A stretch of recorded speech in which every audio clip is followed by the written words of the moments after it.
Loh kok tenang iki Mas Mulyono. Oh. Kaya ngene kelakuanmu Kowe pamit omong bar dolan nang kancamu. Patano. Kowe Dita, kowe ya kancaku lho kok iki tega karo aku kaya ngono. Iki sik musike. Rasa dijelaske apa iki? Kowe berani ngianati aku. Aku iki kancamu wis tak anggap sedulurmu dhewe lho. Sik iki apamu? Iki ki Mas Mulyono, calon bojoku.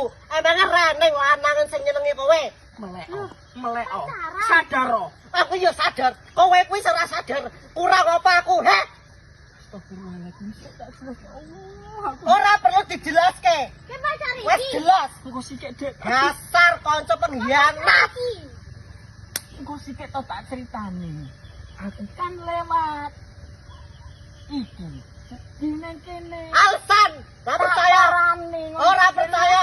Lambe buaya kono iki wis apal aku ki. Aku ki dadi salah paham mbek kancaku jelasno wis. Iya engko sithik. Piye iki maksudmu? Dita barang ki ya ngono. Ngapa ya kowe iki nyedaki Mas Mulyono barang ki? Ora sado padu. Piye, Masmu? Tak tekon. Piye? Arep Kowe apa? lanang apa wedok? Aku? Ya jelas wedok. Ayu kaya ngene, body seksi, bokong mantap. Kurang apa meneh? Ijen nyengi Dita. Kurang piye coba? Ya pilih sing enek keterangane. Apa iki rene keterangane, Mas? Ora enek. Arek ngopo kowe? Ayo. Apa? Alasane apa? Opo? Alasane apa?